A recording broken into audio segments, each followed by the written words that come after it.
रेत mafia, cable mafia, transport mafia, drug, ये सारी अकाली दल की देन है। अकाली दल के राज के सारा कुछ होया। कोई दुੱਧ ਧੋਤੇ नहीं मानता। राजनीति ਦੇ ਵਿੱਚ ਗਲਤੀਆਂ ਸਮੁੱਚਿਆਂ ਲੀਡਰਾਂ ਤੋਂ ਨੇਤਾਵਾਂ ਤੋਂ ਹੋ ਜਾਂਦੀਆਂ ਕਿ ਉਹ ਤਾਂ ਗਏ ਸਨ ਰਾਜ ਨਿਭਾਵਣੇ ਨੂੰ, ਉਹ ਤਾਂ ਗਏ ਸਨ ਰਾਜ ਨਿਭਾਵਣੇ ਨੂੰ, ਹੱਥ ਕੁੰਜੀਆਂ ਆਪ ਫੜਾ ਆਏ।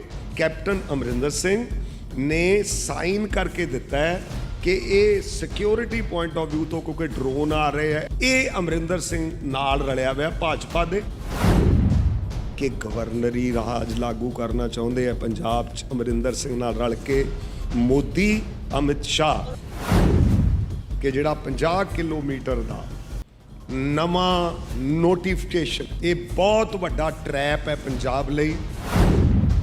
BSF ਰੇਡ ਕਰੂਗੀ ਕਿਸੇ ਕੈਮਿਸਟ ਦੀ ਦੁਕਾਨ ਤੇ 50 ਕਿਲੋਮੀਟਰ 'ਚ ਤਾਂ ਸਾਡਾ ਮੁਕਤਸਰ ਵੀ ਆ ਗਿਆ ਤੇ ਸਾਡਾ ਮਲੋਟ ਵੀ ਆ ਗਿਆ ਤੇ ਫਾਜ਼ਿਲਕਾ ਤੇ ਫਿਰੋਜ਼ਪੁਰ ਤੇ ਉਧਰੋਂ ਗੁਰਦਾਸਪੁਰ, ਅੰਮ੍ਰਿਤਸਰ, ਡੇਰਾ ਬਾਬਾ ਨਾਨਕ। ਉਹ ਰੇਡ ਜਦੋਂ BSF ਵਾਲਾ ਕਰੂਗਾ ਪੈਸੇ ਲੈਣ ਲਈ ਤੇ ਉਹਨੂੰ ਬਚਾਊਗਾ ਕੌਣ? ਕੋਈ ਇਨਕੁਆਇਰੀ ਨਹੀਂ, ਕੋਈ ਪੁਲਿਸ ਨੂੰ ਇਨਫੋਰਮੇਸ਼ਨ ਨਹੀਂ ਹੋਏਗੀ। ਇਹ ਸੂਬਿਆਂ ਦੇ ਅਧਿਕਾਰਾਂ ਤੇ ਡਾਕਟਰ ਬਾਬਾ ਸਾਹਿਬ ਅੰਬੇਡਕਰ ਦਾ ਜਿਹੜਾ ਕਨਸਟੀਟਿਊਸ਼ਨ ਹੈ, ਜਿਹੜਾ ਮੋਰ ਪਾਵਰਸ ਦੀ ਗੱਲ ਕਰਦਾ ਹੈ, ਜਿਹੜਾ ਫੈਡਰਲ ਸਟਰਕਚਰ ਦੀ ਗੱਲ ਕਰਦਾ ਹੈ। ਹੁਣ ਮੈਂ ਕੀ ਦੱਸਾਂ, ਭਾਜਪਾ ਤਾਂ ਫੈਡਰਲ ਸਟਰਕਚਰ ਨੂੰ ਬਦਲਣਾ ਚਾਹੁੰਦੀ ਹੈ। ਚਰਨਜੀਤ ਚੰਨੀ ਸਾਹਿਬ ਨੂੰ ਲੈ ਕੇ ਕਿ ਚਰਨਜੀਤ ਚੰਨੀ ਨੂੰ ਸ਼੍ਰੋਮਣੀ ਅਕਾਲੀ ਦਲ ਕਿਵੇਂ ਦੇਖਦਾ ਹੈ? ਮਾਲਵੇ ਹਲਕੇ ਦੇ ਆਪਣੇ ਹੀ ਬੜੇ ਮੁੱਦੇ ਨੇ। ਪਿਛਲੇ ਦਿਨਾਂ ਦੇ ਵਿੱਚ ਨਰਮੇ ਦਾ ਮੁੱਦਾ ਬੜਾ ਉੱਠਿਆ। 3000 ਕਰੋੜ ਦਾ ਘਾਟਾ ਸਮੁੱਚੇ ਤੌਰ ਤੇ ਇਸ ਪ੍ਰਕੋਪ ਦੇ ਨਾਲ ਪੰਜਾਬ ਦੀ ਕਿਸਾਨੀ ਨੂੰ ਪਿਆ ਹੈ। ਉਹਦੀ ਆਰਥਿਕ ਕੰਗਰੋੜ ਟੁੱਟ ਗਈ ਹੈ। ਐਗਰੀਕਲਚਰ ਸਟੇਟ ਸਬਜੈਕਟ ਹੈ ਔਰ ਇਹਦੇ ਵਿੱਚ ਦਖਲ ਦੇ ਕੇ ਸੈਂਟਰ ਨੇ ਪੰਜਾਬ ਦਾ ਗਲ ਘੁੱਟਿਆ ਕਿ ਸਾਡੀ ਲੜਾਈ ਭਾਰਤੀ ਜਨਤਾ ਪਾਰਟੀ ਦੀਆਂ ਪਾਲਿਸੀਜ਼ ਦੇ ਨਾਲ ਹੈ, ਸਾਡੀ ਲੜਾਈ ਆਪਸ 'ਚ ਨਹੀਂ ਹੈ। ਅਸੀਂ ਉਸੇ ਕਤਾਰ 'ਚ ਖੜੇ ਹਾਂ ਜਿਹਦੇ 'ਚ ਕਿਸਾਨ ਯੂਨੀਅਨ ਖੜੀ ਹੈ। ਸਤਿ ਸ਼੍ਰੀ ਅਕਾਲ ਜੀ, ਸਵਾਗਤ ਕਰਦੇ ਹਾਂ ਤੁਹਾਡਾ ਜ਼ਿੰਦਾਬਾਦ ਚੈਨਲ ਤੇ। ਮੈਂ ਸਿਮਰਜੀਤ ਸਧਾਣਾ। ਅਸੀਂ ਮੌਜੂਦਾ ਜ਼ਿਲ੍ਹਾ ਬਠਿੰਡਾ ਦੇ ਹਲਕਾ ਮੌੜ ਦੇ ਵਿੱਚ। ਇੱਕ ਪਾਸੇ ਕਿਸਾਨੀ ਅੰਦੋਲਨ ਚੱਲ ਰਿਹਾ ਹੈ, ਲੰਮਾ ਸਮਾਂ ਹੋ ਗਿਆ ਕਿਸਾਨਾਂ ਨੂੰ ਦਿੱਲੀ ਦੀਆਂ ਬਰੂਹਾਂ ਤੇ ਬੈਠਿਆ ਹੋਇਆ ਨੂੰ। ਦੂਜੇ ਪਾਸੇ 2022 ਦੀਆਂ ਵਿਧਾਨ ਸਭਾ ਚੋਣਾਂ ਵੀ ਨਜ਼ਦੀਕ ਹੈ। 22 ਦੀਆਂ ਵਿਧਾਨ ਸਭਾ ਚੋਣਾਂ ਨੂੰ ਲੈ ਕੇ ਪੰਜਾਬ ਦੀ ਜਿਹੜੀ ਸਿਆਸਤ ਹੈ ਉਹ ਪੂਰੀ ਤਰ੍ਹਾਂ ਗਰਮਾਈ ਹੋਈ ਹੈ। ਚਾਹੇ ਗੱਲ ਅਕਾਲੀ ਦਲ ਦੀ ਕਰ ਲਈਏ, ਚਾਹੇ ਕਾਂਗਰਸ ਪਾਰਟੀ ਦੀ ਕਰ ਲਈਏ ਤੇ ਚਾਹੇ ਗੱਲ ਆਮ ਆਦਮੀ ਪਾਰਟੀ ਦੀ ਕਰ ਲਈਏ। ਮਾਲਵਾ ਇਲਾਕੇ ਦੀ ਗੱਲ ਕਰ ਲਈਏ ਤਾਂ ਸਭ ਤੋਂ ਵੱਧ ਵਿਧਾਨ ਸਭਾ ਸੀਟਾਂ ਮਾਲਵੇ ਹਲਕੇ ਦੇ ਵਿੱਚ ਨੇ। ਤਾਂ ਮਾਲਵੇ ਹਲਕੇ ਦੇ ਆਪਣੇ ਹੀ ਬੜੇ ਮੁੱਦੇ ਨੇ। ਪਿਛਲੇ ਦਿਨਾਂ ਦੇ ਵਿੱਚ ਨਰਮੇ ਦਾ ਮੁੱਦਾ ਬੜਾ ਉੱਠਿਆ। ਗੁਲਾਬੀ ਸੁੰਡੀ ਨੇ ਜੋ ਕਿਸਾਨਾਂ ਦਾ ਨੁਕਸਾਨ ਕੀਤਾ ਹੈ ਉਹ ਬੜਾ ਨੁਕਸਾਨ ਕੀਤਾ ਹੈ। ਤਾਂ ਪਿਛਲੇ ਦਿਨਾਂ ਦੇ ਵਿੱਚ ਅਸੀਂ ਪੰਜਾਬ BJP ਦੇ ਸਾਬਕਾ ਕੈਬਨਿਟ ਮੰਤਰੀ ਸੁਰਜੀਤ ਕੁਮਾਰ ਜਿਆਣੀ ਸਾਹਿਬ ਦੇ ਨਾਲ ਮੁਲਾਕਾਤ ਕੀਤੀ ਹੈ। ਉਹਨਾਂ ਨੇ ਵੀ ਬੜੇ ਜਿਹੜੇ ਵਿਵਾਦਿਤ ਬਿਆਨ ਦਿੱਤੇ ਨੇ। ਉਹਨਾਂ ਨੇ ਕਿਹਾ ਕਿ ਅਸੀਂ 22 ਦੀਆਂ ਵਿਧਾਨ ਸਭਾ ਚੋਣਾਂ ਦੇ ਵਿੱਚ ਪੂਰਨ ਬਹੁਮਤ ਦੇ ਨਾਲ ਪੰਜਾਬ ਦੇ ਵਿੱਚ BJP ਦੀ ਸਰਕਾਰ ਬਣਾਵਾਂਗੇ। ਨਾਲ ਹੀ ਗੱਲਬਾਤ ਕਰਾਂਗੇ ਚਰਨਜੀਤ ਚੰਨੀ ਸਾਹਿਬ ਨੂੰ ਲੈ ਕੇ ਕਿ ਚਰਨਜੀਤ ਚੰਨੀ ਨੂੰ ਸ਼੍ਰੋਮਣੀ ਅਕਾਲੀ ਦਲ ਕਿਵੇਂ ਦੇਖਦਾ ਹੈ। ਇਹਨਾਂ ਸਾਰੇ ਮੁੱਦਿਆਂ 'ਤੇ ਗੱਲਬਾਤ ਕਰਨ ਦੇ ਲਈ ਸਾਡੇ ਨਾਲ ਮੌਜੂਦ ਨੇ ਸ਼੍ਰੋਮਣੀ ਅਕਾਲੀ ਦਲ ਦੇ ਸੀਨੀਅਰ ਲੀਡਰ ਸਰਦਾਰ ਜਗਮੀਤ ਸਿੰਘ ਬਰਾੜ ਸਾਹਿਬ। ਸਤਿ ਸ਼੍ਰੀ ਅਕਾਲ ਜੀ, ਸਵਾਗਤ ਕਰਦੇ। ਸਤਿ ਸ਼੍ਰੀ ਅਕਾਲ ਸਿਮਰਜੀਤ ਜੀ। ਜ਼ਿੰਦਾਬਾਦ ਚੈਨਲ ਦਾ ਜਿਹਦਾ ਨਾਂ ਹੀ ਜ਼ਿੰਦਾਬਾਦ ਹੈ, ਮੈਂ ਵੀ ਜ਼ਿੰਦਾਬਾਦ ਕਰਨਾ। ਬਾਕੀ ਤੁਸੀਂ ਪ੍ਰਸ਼ਨ ਜੋ ਮੁਨਾਸਿਬ ਸਮਝੋ, ਪਰ ਸਭ ਤੋਂ ਪਹਿਲਾਂ ਪੇਟ ਨਾ ਪਈਆਂ ਰੋਟੀਆਂ ਤੇ ਸਭੇ ਗੱਲਾਂ ਖੋਟੀਆਂ ਦਾ ਵਾਕ ਹੈ। ਜੋ ਗੁਲਾਬੀ ਸੁੰਡੀ ਦਾ ਹਮਲਾ ਜਿਹਦੇ ਵਿਰੁੱਧ ਸ਼੍ਰੋਮਣੀ ਅਕਾਲੀ ਦਲ ਨੇ ਕੰਪਨਸੇਸ਼ਨ ਦੀ ਵੱਡੀ ਰੈਲੀ ਕਰਕੇ ਮੰਗ ਕੀਤੀ ਹੈ, ਬਹੁਤ ਦੁੱਖ ਦੀ ਗੱਲ ਹੈ, ਪੀੜਾ ਦੀ ਗੱਲ ਹੈ ਕਿ ਘੱਟੋ ਘੱਟ ਅੱਜ ਮੈਂ ਪੜ੍ਹਿਆ 3000 ਕਰੋੜ ਦਾ ਘਾਟਾ ਸਮੁੱਚੇ ਤੌਰ ਤੇ ਇਸ ਪ੍ਰਕੋਪ ਦੇ ਨਾਲ ਪੰਜਾਬ ਦੀ ਕਿਸਾਨੀ ਨੂੰ ਪਿਆ ਹੈ। ਉਹਦੀ ਆਰਥਿਕ ਕੰਗਰੋੜ ਟੁੱਟ ਗਈ ਹੈ ਔਰ ਕਈ ਥਾਵਾਂ ਤੇ ਠੇਕੇ ਤੇ ਲਈਆਂ ਹੋਈਆਂ ਜ਼ਮੀਨਾਂ ਦਾ ਜੋ ਗਰੀਬ ਬੰਦੇ ਨੂੰ ਆਸ ਉਮੀਦ ਹੁੰਦੀ ਹੈ ਉਹ ਵੀ ਟੁੱਟੀ ਹੈ। ਇਸ ਕਰਕੇ ਇਕੱਲੇ ਕਿਸਾਨ ਦਾ ਹੀ ਨਹੀਂ, ਮਜ਼ਦੂਰ ਦਾ ਬੜਾ ਨੁਕਸਾਨ ਹੋਇਆ ਹੈ। ਨਾਲ ਦੀ ਨਾਲ DAP ਦੀ ਬੜੀ ਸ਼ਾਰਟੇਜ ਹੈ। ਆ ਇੱਕ ਬੜਾ ਮਹੱਤਵਪੂਰਨ ਮੁੱਦਾ ਹੈ। ਮੈਨੂੰ ਪਿੰਡਾਂ 'ਚ ਮੈਂ ਜੇਠੂਕੇ ਜਿੱਥੇ ਕਿਸਾਨ ਯੂਨੀਅਨ ਬਹੁਤ ਸਰਗਰਮ ਹੈ ਔਰ ਮੇਰੇ ਬਹੁਤ ਪਰਮ ਮਿੱਤਰ ਹੈ ਸਾਰੇ ਆਗੂ ਸਾਹਿਬਾਨ, ਉੱਥੇ ਵੀ ਮੇਰੇ ਨੋਟਿਸ ਨਗਰ ਦੇ ਪਤਵੰਤਿਆਂ ਨੇ ਲਿਆਂਦਾ ਹੈ। ਅਸੀਂ ਉਹਦੇ ਲਈ ਤਾਂ ਉਪਰਾਲਾ ਕਰਾਂਗੇ ਹੀ, ਪਰ ਇਹ ਸਾਰੇ ਸੰਦਰਭ ਵਿੱਚ ਕਿਉਂਕਿ ਤੁਸੀਂ ਕਿਸਾਨੀ ਅੰਦੋਲਨ ਦੀ ਗੱਲ ਕੀਤੀ ਹੈ 10 ਮਹੀਨੇ ਤੋਂ, ਕੋਰ ਕਮੇਟੀ ਦੀ ਮੀਟਿੰਗ ਵਿੱਚ ਮੁੱਢ ਤੋਂ ਮੈਂ ਇਸ ਗੱਲ ਦਾ ਬਹੁਤ ਜ਼ਬਰਦਸਤ ਔਰ ਪੁਖਤਾ ਮੁਸਤਕਿਲ ਦਲੀਲ ਨਾਲ ਹਾਮੀ ਰਿਹਾ ਕਿ ਇਹ ਆਰਡੀਨੈਂਸਿਸ ਜਿਹੜੇ ਨੇ ਜਾਂ ਇਹ ਬਿੱਲ ਜਿਹੜੇ ਨੇ ਹੁਣ ਕਾਨੂੰਨ ਬਣ ਚੁੱਕਿਆ ਹੈ, ਇਹ ਵਿਡਰਾ ਰਿਪੀਲ ਹੋਣੇ ਚਾਹੀਦੇ ਆ। ਇਹਦੇ ਤੋਂ ਬਿਨਾਂ ਸਾਡੀ ਹੋਰ ਕੋਈ ਮੰਗ ਨਹੀਂ, ਰਿਪੀਲ ਹੋਣੇ ਚਾਹੀਦੇ ਆ, ਕਿਉਂਕਿ ਐਗਰੀਕਲਚਰ ਸਟੇਟ ਸਬਜੈਕਟ ਹੈ ਔਰ ਇਹਦੇ ਵਿੱਚ ਦਖਲ ਦੇ ਕੇ ਸੈਂਟਰ ਨੇ ਪੰਜਾਬ ਦਾ ਗਲ ਘੁੱਟਿਆ। ਉਹਨੇ ਪੰਜਾਬ ਦਾ ਗਲ ਨਹੀਂ ਘੁੱਟਿਆ, ਸੰਸਾਰ ਦੇ ਆਰਥਿਕ ਮਾਹਰ ਇਹ ਅੰਦਾਜ਼ਾ ਲਾ ਰਹੇ ਹੈ ਕਿ ਭਾਰਤ ਵਰਸ਼ ਨੂੰ ਰੋਟੀ ਦੇਣ ਵਾਲਾ ਪੰਜਾਬ ਹੈ ਔਰ ਪੰਜਾਬ ਦੀ ਧਰਤੀ, ਹਰਿਆਣਾ ਦੀ ਧਰਤੀ, ਉੱਤਰਾਖੰਡ ਦੀ, ਜਿੱਥੇ ਪੰਜਾਬੀ ਬੈਠਾ ਹੈ, ਜਿੱਥੇ ਸਿੱਖ ਬੈਠਾ ਹੈ, ਉਹਨਾਂ ਨੇ 80% ਤੋਂ ਉੱਤੇ ਪ੍ਰੋਡਕਸ਼ਨ ਕੀਤੀ ਹੈ। ਇਸ ਕਰਕੇ ਇਹ ਦੇਸ਼ ਦਾ ਬੜਾ ਵੱਡਾ ਨੁਕਸਾਨ ਇਹਦੇ ਨਾਲ ਹੈ। ਪਰ ਮੈਂ ਮੁਬਾਰਕਬਾਦ ਦੇਣਾ ਚਾਹੁੰਦਾ ਭਾਰਤੀ ਕਿਸਾਨ ਯੂਨੀਅਨ ਦੇ ਵੱਡੇ ਆਗੂਆਂ, ਖਾਸ ਕਰਕੇ ਜੋਗਿੰਦਰ ਸਿੰਘ ਉਗਰਾਹਾਂ ਨੂੰ, ਉਗਰਾਹਾਂ ਔਰ ਰਾਜੇਵਾਲ ਜੀ ਦਾ ਜਿਹੜਾ ਬਿਆਨ ਹੈ ਕਿ ਸਾਡੀ ਲੜਾਈ ਕਿਸਾਨੀ ਸਮਝੇ, ਸਾਡੇ ਆਗੂ ਸਮਝਣ, ਪਿੰਡਾਂ 'ਚ ਬੈਠੇ ਸਾਡੇ ਐਜੀਟੇਟਰ ਸਮਝਣ, ਸਾਨੂੰ ਮਦਦ ਕਰਨ ਵਾਲੇ ਸਾਡੇ ਹਤੈਸ਼ੀ ਸਮਝਣ ਕਿ ਸਾਡੀ ਲੜਾਈ ਭਾਰਤੀ ਜਨਤਾ ਪਾਰਟੀ ਦੀਆਂ ਪਾਲਿਸੀਜ਼ ਦੇ ਨਾਲ ਹੈ, ਸਾਡੀ ਲੜਾਈ ਆਪਸ 'ਚ ਨਹੀਂ ਹੈ। ਅਸੀਂ ਉਸੇ ਕਤਾਰ 'ਚ ਖੜ੍ਹੇ ਹਾਂ ਜਿਹਦੇ 'ਚ ਕਿਸਾਨ ਯੂਨੀਅਨ ਖੜੀ ਹੈ। ਅਸੀਂ ਉਸ ਕਤਾਰ 'ਚ ਨਹੀਂ ਖੜ੍ਹੇ ਜਿਹਦੇ 'ਚ ਬੀਜੇਪੀ ਦੇ ਆਗੂ, ਜਿਨ੍ਹਾਂ ਦੇ ਤੁਸੀਂ ਨਾਂ ਲਏ ਨੇ। ਮੇਰੇ ਤਾਂ ਚਲੋ ਕਿਸੇ ਮੌਕੇ 'ਤੇ ਫਿਰੋਜ਼ਪੁਰ ਦੀ ਲੋਕ ਸਭਾ ਦੀ ਚੋਣ ਤੋਂ ਲੈ ਕੇ ਮੈਂ ਇਹਨਾਂ ਦੇ ਪਰਿਵਾਰਾਂ ਨੂੰ ਜਾਣਦਾ, ਪਰ ਇਹਨਾਂ ਨੇ ਬੜੇ ਮਿਆਰ ਤੋਂ ਡਿੱਗੇ ਹੋਏ ਆਵਾਮ ਦੇ ਖਿਲਾਫ ਬਿਆਨ ਦਿੱਤੇ ਇਹਨਾਂ ਆਗੂਆਂ ਨੇ। ਇਸ ਲਈ ਹੁਣ ਜਿਹੜਾ ਅਖੀਰਲੀ ਇੱਕ ਗੱਲ ਕਰ ਲਵਾਂ ਕਿ ਜਿਹੜਾ 50 ਕਿਲੋਮੀਟਰ ਦਾ ਨਵਾਂ ਨੋਟੀਫਿਕੇਸ਼ਨ ਆਇਆ, ਇਹ ਬਹੁਤ ਵੱਡਾ ਟਰੈਪ ਹੈ ਪੰਜਾਬ ਲਈ। ਇੱਕ ਪੁਰਾਣੀ ਕਹਾਵਤ ਹੈ ਕਿ ਉਹ ਤਾਂ ਗਏ ਸਨ ਰਾਜ ਨਿਭਾਵਣੇ ਨੂੰ, ਉਹ ਤਾਂ ਗਏ ਸਨ ਰਾਜ ਨਿਭਾਵਣੇ ਨੂੰ, ਹੱਥ ਕੁੰਜੀਆਂ ਆਪ ਫੜਾ ਆਏ। ਕੈਪਟਨ ਅਮਰਿੰਦਰ ਸਿੰਘ ਨੇ ਸਾਈਨ ਕਰਕੇ ਦਿੱਤਾ ਹੈ ਕਿ ਇਹ ਸਿਕਿਉਰਿਟੀ ਪੁਆਇੰਟ ਆਫ ਵਿਊ ਤੋਂ, ਕਿਉਂਕਿ ਡਰੋਨ ਆ ਰਹੇ ਆ, ਐਵੇਂ ਵਾਯਾਦ ਡਰੋਨਾਂ ਪ੍ਰੋਬਲਮ ਹੈ, ਚੰਗੀ ਕੁੱਟਣੀ ਹੈ, ਮੈਂ ਮਾਰਨਾ ਹੈ। ਇਹ ਅਮਰਿੰਦਰ ਸਿੰਘ ਨਾਲ ਰਲਿਆ ਹੋਇਆ ਭਾਜਪਾ ਨਾਲ ਰਲ ਕੇ ਸਾਜ਼ਿਸ਼ ਕਰ ਰਿਹਾ। ਬਰਾੜ ਸਾਹਿਬ ਵਿੱਚ ਤੁਹਾਡੀ ਗੱਲ, ਹਰਸਿਮਰਤ ਬਾਦਲ ਅਕਾਲੀ ਦਲ ਪਹਿਲਾਂ ਬਿੱਲਾਂ ਦੇ ਹੱਕ ਦੇ ਵਿੱਚ ਭੁਗਤਦਾ, ਉਸ ਤੋਂ ਅਸਤੀਫਾ ਦੇ ਦਿੰਦੇ ਨੇ, ਤਾਂ ਇਹ ਪੰਜਾਬ ਵਿਧਾਨ ਸਭਾ ਚੋਣਾਂ ਨਜ਼ਦੀਕ ਦੇ ਇੱਕ ਪ੍ਰੋਪੋਗੈਂਡਾ ਸਮਝੀਏ ਜਾਂ ਵਾਕਈ ਕਿਸਾਨਾਂ ਦੇ ਨਾਲ ਦਰਦ ਆ? ਇਹ ਰੂਟੀਨ ਟਾਈਪ ਕੁਐਸਚਨ ਜਿਹੜਾ ਹੈ ਹਜ਼ਾਰਾਂ ਵਾਰ ਰਿਪੀਟ ਕੀਤਾ ਜਾ ਚੁੱਕਿਆ ਹੈ। ਮੈਂ ਉਹ ਕੁਐਸਚਨ ਦਾ ਤੁਹਾਡੇ ਦਾ ਜਵਾਬ ਜ਼ਰੂਰ ਦਿਆਂਗਾ। ਮੈਨੂੰ ਜਿੱਥੋਂ ਤੱਕ ਪੁਖਤਾ ਇਤਲਾਹ ਹੈ, ਮੈਂ 15 ਸਾਲ ਪਾਰਲੀਮੈਂਟ ਰਿਹਾ, ਨੈਸ਼ਨਲ ਵਰਕਿੰਗ ਕਮੇਟੀ ਦਾ ਮੈਂਬਰ ਰਿਹਾ, 28 ਸੂਬਿਆਂ ਦਾ ਮੈਂ ਅਬਜ਼ਰਵਰ ਰਿਹਾ। ਮੈਂ ਤੁਹਾਨੂੰ ਐਗਜ਼ੈਕਟ ਇਨਫੋਰਮੇਸ਼ਨ ਦਿੰਦਾ ਕਿ ਪਹਿਲੇ ਦਿਨ ਕੈਬਨਿਟ 'ਚ ਜਿਸ ਦਿਨ ਆਰਡੀਨੈਂਸ ਡਿਸਕਸ ਹੋਏ, ਹਰਸਿਮਰਤ ਕੌਰ ਬਾਦਲ ਜੀ ਨੇ ਵਿਰੋਧ ਕੀਤਾ ਔਰ ਇਹ ਕਿਹਾ, ਹੁਣ ਉਹ ਕਹੀ ਜਾਂਦੇ ਜੀ ਉਹ ਲਿਖਤੀ ਦਿਖਾਓ, ਕਦੇ ਮਿੰਟਸ ਰਿਕਾਰਡ ਨਹੀਂ ਹੁੰਦੇ ਮਿਨਿਸਟਰਸ ਦੇ, ਜੋ ਉਹ ਇਹ ਜਿਹੇ ਮੌਕੇ 'ਤੇ ਇਨਫੋਰਮਲ ਡਿਸਕਸ਼ਨ ਇਹਨੂੰ ਕਹਿੰਦੇ ਆ ਕੈਬਨਿਟ ਦੀ। ਇਹ ਕਾਂਗਰਸ ਵੱਲੋਂ ਪ੍ਰੋਪੇਗੈਂਡਾ ਕੀਤਾ ਗਿਆ। ਪ੍ਰੋਪੇਗੈਂਡਾ ਹੀ ਨਹੀਂ ਕੀਤਾ ਗਿਆ, ਕੋਈ ਉਹਨਾਂ ਦਾ ਬੰਦਾ ਮਤਲਬ ਅਹੁਦੇ ਤੋਂ ਅਸਤੀਫਾ ਨਹੀਂ ਕਿਸੇ ਨੇ ਦਿੱਤਾ, ਕਿਸੇ ਨੇ ਕੋਈ ਤਿਆਗ ਨਹੀਂ ਕੀਤਾ। ਬੀਬੀ ਨੇ ਤਾਂ ਆਪਦੀ ਮਿਨਿਸਟਰਸ਼ਿਪ ਛੱਡੀ ਹੈ ਔਰ ਉਹਨਾਂ ਦੀ ਕਿੱਡੀ ਵੱਡੀ ਜਿੱਤ ਲੋਕ ਸਭਾ 'ਚ ਹੋਈ ਸੀ। ਇਸ ਕਰਕੇ ਇਹ ਜ਼ਰੂਰ ਹੈ ਕਿ ਪਾਰਟੀ ਦੇ ਵਿੱਚ ਇਹ ਫੈਸਲਾ ਹਰਸਿਮਰਤ ਜੀ ਦਾ, ਸੁਖਬੀਰ ਜੀ ਦਾ ਨਹੀਂ ਹੈ, ਇਹ ਕੋਈ ਇੰਡੀਵਿਜੂਅਲ ਪਾਰਟੀ ਨਹੀਂ ਹੈ। ਕੋਰ ਕਮੇਟੀ ਨੇ ਕਿਹਾ ਕਿ ਹੁਣ ਸਾਨੂੰ ਭਾਜਪਾ ਦਾ 40 ਵਰ੍ਹੇ ਜਿਹੜਾ ਸਾਥ ਰਿਹਾ ਉਹ ਪੰਜਾਬ ਦੇ ਅਮਨ ਲਈ ਸੀ। ਉਦੋਂ ਪੰਜਾਬ ਦੇ ਅੰਦਰ ਟੈਰਰਿਜ਼ਮ ਸੀ। ਜਿਨ੍ਹਾਂ ਨੇ ਉਹ ਦਿਨ ਦੇਖੇ, ਅਸੀਂ ਤਾਂ ਲੜਾਈਆਂ ਲੜੀਆਂ ਹੈ ਔਰ ਸਭ ਤੋਂ ਵੱਡੀਆਂ ਪਦ ਯਾਤਰਾਵਾਂ ਪੰਜਾਬ ਦੇ ਅਮਨ ਲਈ ਮੈਨੂੰ ਕਰਨ ਦਾ ਮੌਕਾ ਮਿਲਿਆ ਪੰਜਾਬ ਵਿੱਚ ਸਾਹਿਬ ਬੇਅੰਤ ਸਿੰਘ ਨਾਲ ਮਿਲ ਕੇ। ਸੋ ਮੈਂ ਉਹ ਦੌਰ ਤੇ ਉਹ ਦਿਨ ਦੇਖੇ ਨੇ, ਉਹ ਦੌਰ ਦੁਬਾਰਾ ਨਾ ਆਵੇ। ਇਸ ਕਰਕੇ ਇਹ ਸਾਥ ਜਿਹੜਾ ਭਾਜਪਾ ਦੇ ਨਾਲ, ਜਦੋਂ ਉਹਨਾਂ ਨੇ ਪੂਰਾ ਪ੍ਰਹਾਰ ਕਰਤਾ ਤਾਂ ਉੱਥੋਂ ਰਿਜ਼ਾਈਨ ਕਰਕੇ ਉਹ ਆਏ ਨੇ। ਇਹ ਠੀਕ ਹੈ ਕਿ ਪਹਿਲੇ ਦਿਨਾਂ ਦੇ ਵਿੱਚ ਪਾਰਟੀ ਦੀ ਕੋਰ ਕਮੇਟੀ ਦੇ ਕੁਝ ਮੈਂਬਰਾਂ ਦੀ ਇਹ ਰਾਏ ਸੀ ਕਿ ਸਾਨੂੰ ਇੰਤਜ਼ਾਰ ਕਰਨਾ ਚਾਹੀਦਾ ਹੈ, ਲੇਕਿਨ ਮੈਂ ਇਹ ਗੱਲ ਅਕਾਲ ਪੁਰਖ ਨੂੰ ਹਾਜ਼ਰ ਨਾਜ਼ਰ ਜਾਣ 24 ਜੂਨ ਨੂੰ ਆਰਡੀਨੈਂਸ ਆਇਆ 2020 'ਚ ਤੇ 27 ਤਰੀਕ ਨੂੰ ਕੋਰ ਕਮੇਟੀ ਦੀ ਮੀਟਿੰਗ ਸੀ। ਮੈਂ ਉਹਦੇ ਕਹਿਤਾ ਨਾਲੇ ਤਾਂ ਅਸਤੀਫਾ ਦੇ ਦਿਓ ਤੇ ਨਾਲ ਦੀ ਨਾਲ ਆਰਡੀਨੈਂਸਿਸ ਦਾ ਵਿਰੋਧ ਕਰ ਦਿਓ।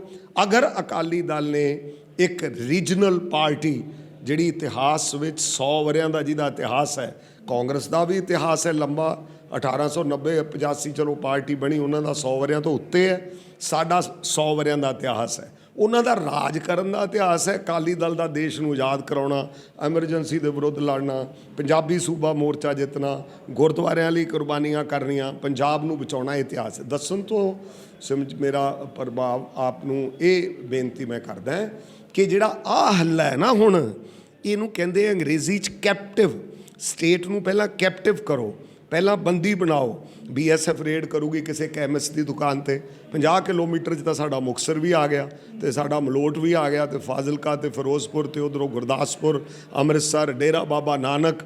ਉਹ ਰੇਡ ਜਦੋਂ BSF ਵਾਲਾ ਕਰੂਗਾ ਪੈਸੇ ਲੈਣ ਲਈ ਤੇ ਉਹਨੂੰ ਬਚਾਊਗਾ ਕੌਣ? ਕੋਈ ਇਨਕੁਆਇਰੀ ਨਹੀਂ, ਕੋਈ ਪੁਲਿਸ ਨੂੰ ਇਨਫੋਰਮੇਸ਼ਨ ਨਹੀਂ ਹੋਏਗੀ। ਇਹ ਸੂਬਿਆਂ ਦੇ ਅਧਿਕਾਰਾਂ ਤੇ ਡਾਕਟਰ ਬਾਬਾ ਸਾਹਿਬ ਅੰਬੇਡਕਰ ਦਾ ਜਿਹੜਾ ਕਨਸਟੀਟਿਊਸ਼ਨ ਹੈ, ਜਿਹੜਾ ਮੋਰ ਪਾਵਰਸ ਦੀ ਗੱਲ ਕਰਦਾ ਹੈ, ਜਿਹੜਾ ਫੈਡਰਲ ਸਟਰਕਚਰ ਦੀ ਗੱਲ ਕਰਦਾ ਹੈ। ਹੁਣ ਮੈਂ ਕੀ ਦੱਸਾਂ, ਭਾਜਪਾ ਤਾਂ ਫੈਡਰਲ ਸਟਰਕਚਰ ਨੂੰ ਬਦਲਣਾ ਚਾਹੁੰਦੀ ਹੈ, ਭਾਜਪਾ ਪ੍ਰੀਐਂਬਲ ਨੂੰ ਬਦਲਣਾ ਚਾਹੁੰਦੀ ਹੈ ਕਨਸਟੀਟਿਊਸ਼ਨ ਦੇ। What is preamble? Preamble is India is a secular country.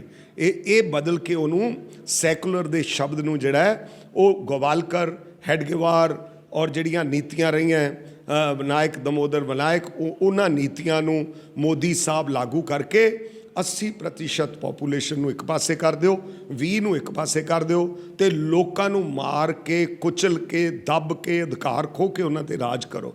ਇਸ ਕਰਕੇ ਬੜਾ ਖਤਰਨਾਕ ਮੋੜ ਹੈ ਇਹ। ਜਿਹੜੇ ਮਤਲਬ ਮੈਂ ਤਾਂ, ਤੁਸੀਂ ਬਹੁਤ ਸਿਆਣੇ ਹੋ ਤੇ ਨਾਲੇ ਜ਼ਿੰਦਾਬਾਦ ਚੈਨਲ ਹੈ, ਜ਼ਿੰਦਾਬਾਦ ਹਿਊਮੈਨਿਟੀ ਦੀ, ਜ਼ਿੰਦਾਬਾਦ ਪੰਜਾਬ ਦੀ, ਜ਼ਿੰਦਾਬਾਦ ਦੇਸ਼ ਦੀ। ਅਸੀਂ ਸਾਰੇ ਬਹੁਤ ਵਰਿਡ ਹੈ ਕਿ ਗਵਰਨਰੀ ਰਾਜ ਲਾਗੂ ਕਰਨਾ ਚਾਹੁੰਦੇ ਆ ਪੰਜਾਬ 'ਚ ਅਮਰਿੰਦਰ ਸਿੰਘ ਨਾਲ ਰਲ ਕੇ ਮੋਦੀ, ਅਮਿਤ ਸ਼ਾਹ। ਤੁਹਾਡੀ ਗੱਲ ਵਿੱਚ ਅਬਰਾਰ ਸਾਹਿਬ, ਤੁਹਾਡੀ ਖਤਮ ਕਰ ਲਾਂ। ਇਹ ਰਲ ਕੇ ਦੋਵੇਂ ਇਹ ਪੰਜਾਬ ਨੂੰ ਮਾਰਨਾ ਚਾਹੁੰਦੇ ਆ। ਟਰੈਪ ਹੈ ਪੰਜਾਬ ਦਾ, ਬੂਬੀ ਟਰੈਪ ਕਹਿੰਦੇ ਆ ਆਰਮੀ 'ਚ। ਉਹ ਆਰਮੀ ਲੰਘ ਰਹੀ ਹੁੰਦੀ ਹੈ, ਰਾਹ 'ਚ ਬੰਬ ਥੱਲੇ ਮਾਈਨਾਂ ਲਾ ਦਿੰਦੇ ਆ। ਇਹ ਪੰਜਾਬ ਲਈ ਮਾਈਨਾਂ ਲਾਈਆਂ ਜਾ ਕੇ ਅਮਰਿੰਦਰ ਸਿੰਘ ਔਰ ਅਮਿਤ ਸ਼ਾਹ ਤੇ ਮੋਦੀ ਨੇ। ਬਚ ਜੋ ਇਹਦੇ ਤੋਂ। ਚੋਣਾਂ ਤਾਂ ਮਹੱਤਵਪੂਰਨ ਡੈਮੋਕ੍ਰੇਸੀ 'ਚ ਹੁੰਦੀਆਂ ਹੀ ਹੈ, ਲੇਕਿਨ ਜੇ ਪੰਜਾਬ ਦਾ ਗਾਲੀ ਘੁੱਟਦਾ ਤੇ ਫਿਰ ਚੋਣਾਂ ਤੇ ਫਿਰ ਇਹ ਹਿਸਾਬ ਕਿਤਾਬ ਜਿਹੜਾ ਕਿੱਧਰ ਨੂੰ ਜਾ ਰਿਹਾ। ਮੈਨੂੰ ਮੈਂ ਪੋਲੀਟਿਕਸ ਦਾ ਸਟੂਡੈਂਟ ਹਾਂ, ਮੈਂ ਸਟੂਡੈਂਟ ਮੂਵਮੈਂਟ ਤੋਂ ਪੋਲੀਟਿਕਸ ਹੈ। 15 ਸਾਲ ਦੀ ਉਮਰ ਤੋਂ ਮੈਂ ਸਟੂਡੈਂਟ ਮੂਵਮੈਂਟ ਤੋਂ ਪੋਲੀਟਿਕਸ ਹੈ। ਔਰ ਮਾਲਵੇ ਦੇ ਸਭ ਤੋਂ ਸੁਪਰਸਿੱਧ ਕਾਲਜ ਜਿੱਥੇ ਵਿਦਿਆਰਥੀ ਯੂਨੀਅਨਾਂ ਦਾ ਜ਼ੋਰ ਰਿਹਾ, ਜਿੱਥੇ ਨਕਸਲਾਈਟ ਮੂਵਮੈਂਟ, ਜਿੱਥੇ ਕਮਿਊਨਿਸਟ ਮੂਵਮੈਂਟ, ਜਿੱਥੇ ਮੋਗਾ ਐਜੀਟੇਸ਼ਨ, ਜਿੱਥੇ ਵੱਡੇ ਵੱਡੇ ਲੀਡਰ ਖੱਬੀਆਂ ਪਾਰਟੀਆਂ ਦੇ ਪੈਦਾ ਹੋਏ ਆ, ਮੇਰੇ ਯਾਰ ਮਿੱਤਰ ਰਹੇ ਆ। ਔਰ ਅਸੀਂ ਤਾਂ ਉਦੋਂ ਦੇ ਡਰਦੇ ਹਾਂ ਵੀ ਇੱਕ ਵਾਰੀ RSS BJP ਆ ਗਈ, ਇਹਨਾਂ ਨੇ ਜਾਣਾ ਹੀ ਨਹੀਂ ਮੁੜ ਕੇ। ਇਹ ਟਰੈਪ ਤੋਂ ਬਚਣਾ ਚਾਹੀਦਾ ਪੰਜਾਬ ਨੂੰ।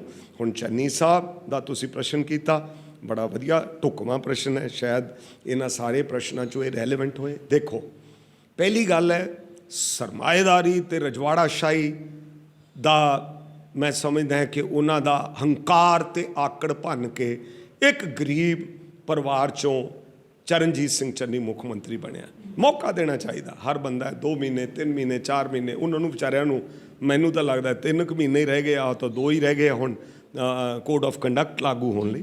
ਲੇਕਿਨ ਆਗਾਜ਼ ਅੱਛਾ ਹੈ, ਅੰਜਾਮ ਖੁਦਾ ਜਾਣੇ। ਆਗਾਜ਼ ਉਹਨਾਂ ਦਾ ਚੰਗਾ ਹੈ, ਪਰ ਜਿਸ ਦਿਨ ਉਹ ਵਿਚਾਰੇ ਮਿਲਣ ਗਏ ਆ, ਉਹਨਾਂ 'ਤੇ ਇੰਨਾ ਦਬਾਅ ਕਾਂਗਰਸ ਦਾ, ਕੋਈ ਇੱਧਰੋਂ ਲੱਤ ਖਿੱਚੀ ਜਾਂਦਾ, ਕੋਈ ਉਪ ਮੁੱਖ ਮੰਤਰੀ ਲੱਤ ਖਿੱਚੀ ਜਾਂਦਾ, ਕੋਈ ਉਹਦੀ ਵਿਚਾਰੇ ਦੀ MLA ਲੱਤ ਖਿੱਚੀ ਜਾਂਦਾ। ਉਹ ਜਾ ਕੇ ਉੱਥੇ ਮੀਟਿੰਗ ਸਾਊਥ ਹਾਲ ਜਿਹੜੀ ਪ੍ਰਾਈਮ ਮਿਨਿਸਟਰ ਨਾਲ ਹੋਈ ਹੈ, ਉੱਥੇ ਉਹ BSF ਜਿਹੜਾ 50 ਕਿਲੋਮੀਟਰ ਦੇ ਘੇਰੇ ਦਾ ਸਟੈਂਡ ਹੈ ਉਹ ਨਹੀਂ ਲੈ ਸਕੇ, ਕਿਉਂਕਿ ਉਹਨਾਂ ਦੇ ਤਾਂ ਐਂ ਬੈਠੇ ਆ ਵਿਚਾਰੇ, ਆਪਦੀ ਪੱਗ ਨੂੰ ਹੱਥ ਲਾਈ ਬੈਠੇ ਵੀ ਪਤਾ ਨਹੀਂ ਕਿਹੜਾ ਵੱਡਾ ਜੱਟ ਆ ਕੇ ਮੇਰੀ ਪੱਗ ਲਾ ਦੂਗਾ। ਉਹ ਗਰੀਬ ਬੰਦਾ ਹੈ। ਤੁਹਾਡੇ ਵਿੱਚ ਅਬਰਾਰ ਸਾਹਿਬ, ਜੇ ਲੋਕਾਂ ਦੀ ਗੱਲ ਕਰੀਏ ਤਾਂ ਲੋਕਾਂ ਦੀ ਇਹ ਆਵਾਜ਼ ਆ ਕਿ ਕੈਪਟਨ ਅਮਰਿੰਦਰ ਸਿੰਘ, ਕਾਂਗਰਸ ਤੇ ਅਕਾਲੀ ਦਲ ਪਾਰਟੀ ਰਲੀ ਹੋਈ ਆ। ਤਾਂ ਗੱਲ ਕਰ ਲਈਏ ਕਿ ਉਹਨਾਂ ਦਾ ਇਹ ਵੀ ਲੋਕਾਂ ਦੀ ਆਵਾਜ਼ ਹੈ ਕਿ ਰੇਤ mafia, cable mafia, transport mafia, drug, ਇਹ ਸਾਰੀ ਅਕਾਲੀ ਦਲ ਦੀ ਦੇਣ ਹੈ। ਅਕਾਲੀ ਦਲ ਦੇ ਰਾਜ ਦੇ ਵਿੱਚ ਸਾਰਾ ਕੁਝ ਹੋਇਆ, ਇਹ ਅਕਾਲੀ ਦਲ ਦੀ ਹੀ ਦੇਣ ਹੈ। ਗੱਲ ਇਹ ਹੁਣ ਤੁਸੀਂ ਜ਼ਿੰਦਾਬਾਦ ਕਹਿਣਾ ਹੈ ਕਿ ਮੁਰਦਾਬਾਦ ਕਹਿਣਾ ਹੈ? ਹੁਣ ਤੁਸੀਂ ਮੁਰਦਾਬਾਦ ਦਾ ਜਿਹੜਾ ਆਰੰਭ ਕੀਤਾ ਹੈ, ਦੇਖੋ ਹਰ ਪੋਲੀਟੀਕਲ ਪਾਰਟੀ ਦਾ ਇੱਕ ਆਪਦਾ ਸਮਾਂ ਤੇ ਪੀਰੀਅਡ ਹੁੰਦਾ ਹੈ। ਮੈਂ ਕਿਸੇ ਪੋਲੀਟੀਕਲ ਪਾਰਟੀ ਨੂੰ, ਚਾਹੇ ਆਪਦੀ ਪਾਰਟੀ ਹੈ ਚਾਹੇ ਮੈਂ ਕਿਸੇ ਨੂੰ ਕੋਈ ਦੁੱਧ ਧੋਤੇ ਨਹੀਂ ਮੰਨਦਾ। ਰਾਜਨੀਤੀ ਦੇ ਵਿੱਚ ਗਲਤੀਆਂ ਸਮੁੱਚਿਆਂ ਲੀਡਰਾਂ ਤੋਂ, ਨੇਤਾਵਾਂ ਤੋਂ ਹੋ ਜਾਂਦੀਆਂ ਹੈ। ਤੁਸੀਂ ਮੰਨਦੇ ਹੋ ਕਿ ਗੁਰੂ ਗ੍ਰੰਥ ਸਾਹਿਬ ਦੀ ਬੇਅਦਬੀ 2015 ਦੇ ਵਿੱਚ ਜੇ ਇਨਸਾਫ ਹੁੰਦਾ ਤਾਂ ਉਹ ਇਸ਼ੂ ਨਾ ਰਹਿੰਦਾ ਅਕਾਲੀ ਦਲ। ਮੇਰੀ ਬੇਨਤੀ ਤਾਂ ਮੰਨ ਲਾ ਸਮਝੇ ਤਾਂ ਗੱਲ ਇਹ ਹੈਗੀ ਹੈ ਕਿ ਜਿਹੜਾ ਬੇਅਦਬੀ ਦਾ ਮੁੱਦਾ ਹੈ ਉਹਦੇ ਤੇ ਜਦੋਂ ਪਰਿਵਾਰ ਇਹ ਕਹਿ ਚੁੱਕਿਆ ਹੈ ਕਿ ਮਹਾਰਾਜ ਦੀ ਹਜ਼ੂਰੀ 'ਚ 50 ਅਖੰਡ ਪਾਠ ਕਰਾ ਕੇ ਬੀਬੀ ਹਰਸਿਮਰਤ ਆਪਣਾ ਬਾਦਲ ਔਰ ਨਾਲ ਸਾਹਿਬ ਪ੍ਰਕਾਸ਼ ਸਿੰਘ ਬਾਦਲ ਨਾਲ ਸੁਖਬੀਰ ਸਿੰਘ ਹੋਰੀ, ਚਲੋ ਮਤਲਬ ਹਰਸਿਮਰਤ ਜੀ ਇਹ ਕਹਿ ਚੁੱਕੇ ਹੈ ਤੇ ਸੁਖਬੀਰ ਸਿੰਘ ਹੋਰੀ ਕਿ ਜਿਹਨੇ ਬੇਅਦਬੀ ਕਰਵਾਈ ਹੈ ਜਾਂ ਕਰਵਾਉਣ ਬਾਰੇ ਸੋਚਿਆ ਵੀ ਹੈ ਉਹਦੇ ਪਰਿਵਾਰ ਦਾ ਕੱਖ ਨਾ ਰਹੇ। ਯਾਰ ਆਪਾਂ ਧੀਆਂ ਪੁੱਤਾਂ ਵਾਲੇ ਆ, ਇੱਕ ਪੁੱਤਰ ਉਹਨਾਂ ਦੇ ਘਰੇ ਆ, 2 ਧੀਆਂ। ਮੇਰਾ ਕਹਿਣ ਦਾ ਮਤਲਬ ਹੈ ਜਦੋਂ ਬੰਦਾ ਇਹ ਗੱਲ ਕਹਿ ਦੇ ਨਾ ਉਸ ਗੱਲ ਦਾ ਉਦੋਂ ਹਾਲਾਤ ਇਹ ਬਣ ਗਏ। ਬੇਅਦਬੀ ਦੇ ਹਾਲਾਤਾਂ ਦਾ ਜਿਹੜਾ ਸਮਾਂ ਸੀ ਉਹ ਲਾਅ ਐਂਡ ਆਰਡਰ ਦੀ ਉੱਥੇ ਪ੍ਰੋਬਲਮ ਹੋ ਗਈ। ਇਸ ਕਰਕੇ ਇਕੱਲੀ ਇਹ ਗੱਲ ਦੱਬੀ ਜਾਣੀ ਕਿ ਬੇਅਦਬੀ ਦਾ ਲੋਕ ਸਭਾ ਦੀਆਂ ਚੋਣਾਂ ਵਿੱਚ ਵੀ ਬਹੁਤ ਰੌਲਾ ਸੀ ਜਦੋਂ ਹਰਸਿਮਰਤ ਜੀ ਜਿੱਤੇ ਹੈਗੇ ਆ, ਲੇਕਿਨ ਅਸੀਂ ਬੋਲੇ ਪਿੰਡਾਂ ਜਾ ਕੇ ਕਿ ਆਹ ਕਿਰਦਾਰ ਹੈ। ਮੈਂ ਕਿਹਾ ਮੈਂ ਤਾਂ ਕਾਂਗਰਸ ਸੀ, ਮੈਂ ਤਾਂ ਕਿਹਾ ਮੈਂ ਤਾਂ ਉਸ ਵੇਲੇ ਕਾਂਗਰਸ ਸੀ। 15 ਸਾਲ ਪਾਰਲੀਮੈਂਟ 84 ਦੇ ਦੰਗਿਆਂ ਤੇ ਰੋਜ਼ ਬੋਲਦੇ ਰਹੇ ਆ ਉਹਨਾਂ ਨੇ ਏਮਸ ਲੈ ਕੇ ਆਂਦਾ, ਇੱਥੇ ਡਿਵੈਲਪਮੈਂਟ ਕਰਾਈ, ਪਿੰਡ ਗਏ, ਪਿੰਡ ਹਰਸਿਮਰਤ ਕੌਰ ਬਾਦਲ ਗਈ ਹੈ। ਇਸ ਕਰਕੇ ਪਰ ਮੈਂ ਉਹਨਾਂ ਨੂੰ ਇਹ ਨਹੀਂ ਮੰਨਦਾ ਵੀ ਉਹ ਪਰਫੈਕਟ ਹੈ। ਉਹ ਅੰਗਰੇਜ਼ੀ ਦਾ ਮੁਹਾਵਰਾ ਹੈ ਟੂ ਐਰ ਇਜ਼ ਹਿਊਮੇਨ। ਗਲਤੀ ਕਰਨੀ ਮਨੁੱਖ ਹੈ, ਮਨੁੱਖਾਂ ਤੋਂ ਗਲਤੀਆਂ ਹੁੰਦੀਆਂ ਹੋ ਸਕਦੀਆਂ, ਕੁਝ ਉਹਨਾਂ ਤੋਂ ਜਾਣੇ ਅਣਜਾਣੇ 'ਚ ਗਲਤੀਆਂ ਹੋ ਗਈਆਂ ਹੋਣ। ਸੋ ਇਸ ਗੱਲ 'ਤੇ ਆਪਾਂ ਨੂੰ ਗ੍ਰੇਟਰ ਕਾਜ਼ ਵੱਲ ਵਧਣਾ ਚਾਹੀਦਾ। ਪੰਜਾਬ 'ਤੇ ਹੁਣ ਕੀ ਹੱਲ ਹੈ? ਪੰਜਾਬ 'ਤੇ ਹੁਣ ਹੱਲਾ ਬਹੁਤ ਵੱਡਾ ਹੈ, ਐਡਾ ਵੱਡਾ ਹੱਲ ਹੈ ਕਿ ਹੁਣ ਜੇ ਮੈਂ ਇਹ ਕਹਿ ਦਿਆਂ ਕਿ ਇੰਟਰਨੈਸ਼ਨਲ ਪੋਲੀਟਿਕਸ ਬਾਰੇ ਮੈਂ ਪੜ੍ਹਦਾ ਰਹਿੰਦਾ ਕਿ ਤਾਲਿਬਾਨ ਕਹਿੰਦਾ ਅਸੀਂ ਰੂਸ ਨੂੰ ਹਰਾਤਾ, ਅਸੀਂ ਅਮਰੀਕਾ ਹਰਾਤਾ। ਤਾਲਿਬਾਨ ਕਹਿੰਦਾ ਵੀ ਜਿਹੜਾ ਅਮਰੀਕਾ ਸਭ ਤੋਂ ਵੱਧ ਹੈਂਕੜਸ਼ਾਹ ਸੀਗਾ, ਜਿਹਦੇ ਕੋਲੇ ਅਰਬਾਂ ਕਰੋੜ, ਕਹਿੰਦੇ ਅਸੀਂ ਉਹਨਾਂ ਨੂੰ ਹਰਾਤਾ। ਤੇ ਚਾਈਨਾ ਵਾਲਿਆਂ ਨੇ ਸਾਨੂੰ $32 ਬਿਲੀਅਨ ਦੀ ਏਡ ਦੇਤੀ। ਜਹਾਜ਼ ਖਰੀਦੋ, ਟੈਂਕ ਖਰੀਦੋ, ਅਸਲਾ ਖਰੀਦੋ, AK-47 ਉਹਨਾਂ ਦੀਆਂ ਬਣਾਈਆਂ ਵੀਆਂ, ਉਦੋਂ ਵੀ ਐਡਵਾਂਸ ਵੈਪਨ ਆ ਗਏ, ਤੋਪਾਂ ਆ ਗਈਆਂ, ਜੋ ਕੁਛ ਹੋ ਗਿਆ, ਮਿਜ਼ਾਈਲਸ ਆ ਗਈਆਂ, ਉਹ ਸਾਰੀਆਂ ਚਾਈਨਾ ਤਾਲਿਬਾਨ ਨੂੰ ਦੇਗਾ। ਤੇ ਤਾਲਿਬਾਨ ISI ਨਾਲ ਰਲ ਕੇ ਪਾਕਿਸਤਾਨ, ਤੇ ਮੈਦਾਨ ਕਿਹੜਾ ਬਣਨਾ ਜੰਗ ਦਾ? ਉਹ ਬਣਨਾ ਪੰਜਾਬ। ਇਸ ਕਰਕੇ ਇਹ ਬੜੀ ਖਤਰਨਾਕ ਅੰਤਰਰਾਸ਼ਟਰੀ ਸਾਜ਼ਿਸ਼ ਹੈ ਜਿਹਦੇ ਤੇ ਦੇਸ਼ ਵਾਸੀਆਂ ਨੂੰ ਇੱਕ ਹੋਣਾ ਚਾਹੀਦਾ। ਕੋਈ ਲਾਸਟ ਸਵਾਲ ਹੈ ਬਰਾੜ ਸਾਹਿਬ, BSF ਦੀ ਤੁਸੀਂ ਗੱਲ ਕੀਤੀ ਆ, ਬਾਰਡਰ ਸਿਕਿਉਰਿਟੀ ਫੋਰਸ ਦੀ, ਉਹਦਾ ਅਧਿਕਾਰ ਵਧਾ ਦਿੱਤੇ ਗਏ ਆ। ਜੇ ਸ਼੍ਰੋਮਣੀ ਅਕਾਲੀ ਦਲ ਸੱਤਾ ਦੇ ਵਿੱਚ ਆਉਂਦੀ ਆ ਤਾਂ ਅਕਾਲੀ ਦਲ ਕੀ ਕਰੂਗੀ? ਦੇਖੋ, ਅਕਾਲੀ ਦਲ ਨੇ ਪਹਿਲਾ ਕਦਮ ਮੈਂ ਪਬਲਿਕ ਕਮਿਟਮੈਂਟ ਕਰ ਚੁੱਕਿਆ ਹੈਗਾ। ਇੱਕ ਤਾਂ 13 ਨੁਕਾਤੀ ਪ੍ਰੋਗਰਾਮ ਪਾਰਟੀ ਦਾ ਹੈ ਹੀ ਹੈ।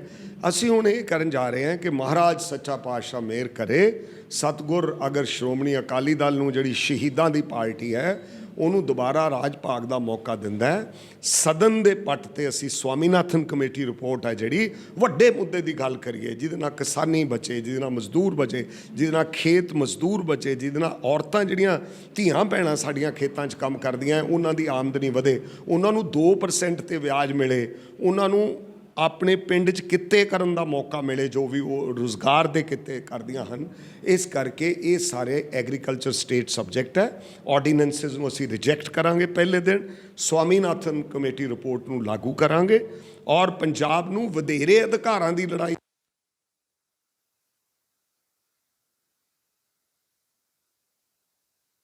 ਬਈ ਤੁਸੀਂ ਕਬਜ਼ਾ ਕਰਨ, ਕੈਪਟਿਵ ਬੰਦੀ ਬਣਾਉਣਾ ਚਾਹੁੰਦੇ ਹੋ। 50 ਕਿਲੋਮੀਟਰ ਰਹਿ ਗਿਆ ਤੇ ਬਾਕੀ ਤਾਂ 150 ਹੀ ਰਹਿ ਗਿਆ, ਫਿਰ ਸਾਰਾ ਪੰਜਾਬ ਹੀ ਲੈ ਲਓ, ਇੱਥੇ ਸਾਰੇ ਹੀ ਲਾ ਦਿਓ ਫੌਜ, ਮਾਰਸ਼ਲ ਲਾ, ਡਿਕਟੇਟਰਸ਼ਿਪ। ਔਰ ਜਿਸ ਪ੍ਰਕਾਰ ਕਿਸੇ ਵੇਲੇ ਮੈਂ ਸਮਝਦਾ ਨਾਦਰ ਲੁੱਟ ਕੇ ਗਿਆ ਸੀ ਪੰਜਾਬ, ਜੇ ਐਂ ਲੁਟਾਉਣਾ ਹੈ ਪੰਜਾਬ ਤਾਂ ਫਿਰ ਤੁਹਾਡੀ ਇੱਛਾ ਹੈ, ਪਰ ਤੁਸੀਂ ਪੰਜਾਬ ਨੂੰ ਇੰਨਾ ਨਾ ਮਾੜਾ ਸਮਝੋ ਤੇ ਇੰਨਾ ਦਬਿਆ ਹੋਇਆ ਨਾ ਸਮਝੋ ਕਿ 10 ਮਹੀਨਿਆਂ ਤੋਂ ਐਜੀਟੇਸ਼ਨ ਲੜ ਰਹੀਆਂ ਧੀਆਂ ਭੈਣਾਂ ਪੰਜਾਬ ਇੱਕ ਹੈ, ਇੱਕ ਮੁੱਠ ਹੈ ਕਿਸਾਨੀ ਮਸਲੇ 'ਤੇ। ਔਰ ਅਸੀਂ ਸਾਰੇ ਰਲ ਕੇ ਕਾਮਨਾ ਤੇ ਅਰਦਾਸ ਕਰਦੇ ਹਾਂ ਕਿ ਸੱਚਾ ਪਾਤਸ਼ਾਹ ਪਰਮਾਤਮਾ ਪੰਜਾਬ ਹਮੇਸ਼ਾ ਚੜ੍ਹਦੀ ਕਲਾ 'ਚ ਰਿਹਾ, 1 ਨੰਬਰ ਦਾ ਸੂਬਾ ਰਿਹਾ, ਸ਼੍ਰੋਮਣੀ ਅਕਾਲੀ ਦਲ 1 ਨੰਬਰ ਦਾ ਸੂਬਾ ਇਹਨੂੰ ਬਣਾਊਗਾ। ਬਹੁਤ ਬਹੁਤ ਸਿਮਰਜੀਤ। ਲਾਸਟ ਸਵਾਲ ਬਰਾੜ ਸਾਹਿਬ, ਲਾਸਟ ਸਵਾਲ ਬਰਾੜ ਸਾਹਿਬ, ਜੇ ਤੁਸੀਂ ਅਕਾਲੀ ਪਹਿਲਾਂ ਕਾਂਗਰਸ ਪਾਰਟੀ ਦੇ ਵਿੱਚ ਮੌਜੂਦ ਸੀਗੇ, ਅਕਾਲੀ ਦਲ ਪਾਰਟੀ ਨੂੰ ਭੰਡਦੇ ਰਹੇ ਹੋ, ਤਾਂ ਹੁਣ ਲੋਕ ਜਿਹੜੇ ਲੋਕ ਆ ਉਹ ਕਿੰਨਾ ਯਕੀਨ ਕਰਨਗੇ? ਜ਼ਿੰਦਾਬਾਦ ਚੈਨਲ ਤੇ ਜਵਾਬ ਇਹ ਹੈ, ਜਦੋਂ ਮੈਂ ਕਾਂਗਰਸ ਦੀ ਵਰਕਿੰਗ ਕਮੇਟੀ 'ਚ ਰਿਹਾ, ਮੇਰੀ ਤਾਂ ਪੋਲੀਟੀਕਲ ਜਦੋਜਹਿਦ ਹੀ ਬਾਦਲ ਪਰਿਵਾਰ ਨਾਲ ਰਹੀ ਹੈ। ਮੈਂ ਉਹਨਾਂ ਨੂੰ ਇੱਕ ਚੋਣ ਹਰਾਈ, ਉਹਨਾਂ ਨੇ ਮੈਨੂੰ 2-3 ਹਰਾਈਆਂ। ਉਹ ਮੇਰੇ ਬਾਰੇ ਕੋਈ, ਲੇਕਿਨ ਅਪਸ਼ਬਦ ਨਹੀਂ ਅਸੀਂ ਕਹੇ, ਅਸੀਂ ਮਿਆਰ ਤੋਂ ਡਿੱਗਿਆ ਸ਼ਬਦ ਨਹੀਂ ਕਿਹਾ ਇੱਕ ਦੂਜੇ ਬਾਰੇ। ਰਾਜਨੀਤਿਕ ਅਟੈਕ ਕਰਦੇ ਸੀ, ਰਾਜਨੀਤਿਕ ਟੈਗ ਉਹ ਵੀ ਬੜਾ। ਜਦੋਂ ਇਸ ਸੰਸਾਰ ਤੋਂ ਚਲੋ ਮੇਰੇ ਮਾਤਾ ਜੀ ਰੁਖਸਤ ਹੋਏ ਜਾਂ ਸਰਦਾਰ ਸੁਖਬੀਰ ਸਿੰਘ ਬਾਦਲ ਦੇ ਮਾਤਾ ਜੀ ਰੁਖਸਤ ਹੋਏ, ਮਲੋਟ ਭੋਗ ਪਿਆ, ਖੜੇ ਆ ਸ਼੍ਰੀ ਹੈਪੀ ਖੇੜਾ ਸਾਹਮਣੇ, ਤੇ ਉਸ ਵੇਲੇ ਮਾਤਾ ਜੀ ਪ੍ਰਤੀ, ਪਰਿਵਾਰ ਪ੍ਰਤੀ ਜੋ ਮੇਰਾ ਬਣਦਾ ਸੀ ਮਹਾਰਾਜ ਦੀ ਹਜ਼ੂਰੀ 'ਚ ਕਹਿਣਾ, ਮੈਂ ਸੋਨੀਆ ਗਾਂਧੀ ਮਨਮੋਹਨ ਸਿੰਘ ਵੱਲੋਂ ਚਿੱਠੀ ਲੈ ਕੇ ਆਇਆ ਸੀ, ਉੱਤਰੀ ਭਾਰਤ ਦੇ ਸਭ ਤੋਂ ਵੱਡੇ ਲੀਡਰ ਦੀ ਵਿਰੋਧ। ਲੇਕਿਨ ਕੁਝ ਐਸੇ ਸਮੇਂ ਹਾਲਾਤ ਹੁੰਦੇ ਆ, ਬਹੁਤ ਦ੍ਰਿੜਤਾ ਨਾਲ ਲੜਦੇ ਰਹੇ, ਬਹੁਤ ਦ੍ਰਿੜਤਾ ਨਾਲ ਮੁੱਦੇ ਉਠਾਉਂਦੇ ਰਹੇ, ਉਹ ਵੀ ਇਹ ਪ੍ਰਚਾਰ ਕਰਦੇ ਸੀ। ਮੈਂ ਉੱਥੇ ਹੀ ਖੜਾ, ਵਿਚਾਰਧਾਰਕ ਤੌਰ ਤੇ ਉਵੇਂ ਕਦਮ ਪੱਟਾਂਗੇ, ਉਵੇਂ ਹੀ ਅੱਗੇ ਵਧਾਂਗੇ। ਇਹ ਜ਼ਰੂਰ ਹੈ ਕਿ ਕਿਸੇ ਸਿਆਣੇ ਬੰਦਿਆਂ ਨੇ ਕਿਹਾ ਸੀ ਕਿ ਪੰਜਾਬ 'ਚ ਦੋ ਹੀ ਪੋਲੀਟੀਕਲ ਪਾਰਟੀਆਂ ਹੈ, ਉੱਥੇ ਇੰਟਰਸਟ ਕੇਜਰੀਵਾਲ ਵਿੱਚ ਹੋਰ ਹੈ, ਕਿਸੇ ਨੂੰ ਪੁੱਛਿਆ ਨਹੀਂ, ਉਹ ਕਹੀ ਜਾਂਦੇ ਇੱਥੇ ਸਰਕਾਰਾਂ ਬਣਾ ਲਾਂਗੇ ਅਸੀਂ। ਅਜੇ ਬਹੁਤ ਫਲੂਇਡ ਸਿਚੁਏਸ਼ਨ ਹੈ, ਆਵਾਮ ਤੇ ਇਹ ਛੱਡੀਏ, ਆਵਾਮ ਇਹ ਫਤਵਾ। ਲੋਕਾਂ ਦੀ ਜ਼ਿੰਦਾਬਾਦ, ਲੋਕਾਈ ਦੀ ਜ਼ਿੰਦਾਬਾਦ। ਜਗਮੀਤ ਸਿੰਘ ਬਰਾੜ ਹਮੇਸ਼ਾ ਕਰਦਾ ਰਹੋ। ਧੰਨਵਾਦ ਸਮਾਂ ਦੇਣ ਦੇ ਲਈ ਜੀ। ਇਹ ਸਨ ਸ਼੍ਰੋਮਣੀ ਅਕਾਲੀ ਦਲ ਦੇ ਸੀਨੀਅਰ ਲੀਡਰ ਸਰਦਾਰ ਜਗਮੀਤ ਸਿੰਘ ਬਰਾੜ ਸਾਹਿਬ। ਇਹਨਾਂ ਨੇ ਗੱਲਬਾਤ ਕੀਤੀ ਕਿ ਜੇਕਰ ਸ਼੍ਰੋਮਣੀ ਅਕਾਲੀ ਦਲ ਸੱਤਾ ਦੇ ਵਿੱਚ ਆਉਂਦਾ ਤਾਂ ਪਹਿਲ ਦੇ ਆਧਾਰ 'ਤੇ ਬੇਅਦਬੀ ਦਾ ਹੱਲ ਕਰਨਗੇ। BSF ਜੋ ਬਾਰਡਰ ਸਿਕਿਉਰਿਟੀ ਫੋਰਸ ਆ ਉਹਦੇ ਲਈ ਵਿਰੁੱਧ ਵੀ ਇਹ ਠੋਸ ਕਦਮ ਚੁੱਕਣਗੇ। ਪਰ ਵੱਡੇ ਸਵਾਲ ਇਹ ਨੇ, 2015 ਦੇ ਵਿੱਚ ਅਕਾਲੀ ਦਲ ਦੀ ਸਰਕਾਰ ਰਹੀ ਹੈ, ਪਰ ਉਦੋਂ ਬੇਅਦਬੀ ਦਾ ਇਨਸਾਫ ਕਿਉਂ ਨਹੀਂ ਹੋਇਆ? ਵੱਡੇ ਸਵਾਲ ਨੇ, ਇਹ ਲੋਕਾਂ ਦੇ ਸਵਾਲ ਨੇ, ਤਾਂ ਜਵਾਬ ਤਾਂ ਦੇਣੇ ਪੈਣਗੇ। ਤਾਂ ਫਿਰ ਅਸੀਂ ਕਿਸੇ ਸਿਆਸੀ ਆਗੂ ਨੂੰ ਲੈ ਕੇ ਹਾਜ਼ਰ ਹੋਵਾਂਗੇ। ਤਦ ਤੱਕ ਆਪਣੇ ਦੋਸਤ ਸਿਮਰਜੀਤ ਸਧਾਣਾ ਨੂੰ ਦਿਓ ਇਜਾਜ਼ਤ। ਕੈਮਰਾਮੈਨ ਸੰਦੀਪ ਸ਼ਰਮਾ ਦੇ ਨਾਲ ਜੁੜੇ ਰਹੋ ਜ਼ਿੰਦਾਬਾਦ ਚੈਨਲ ਦੇ ਨਾਲ। ਧੰਨਵਾਦ।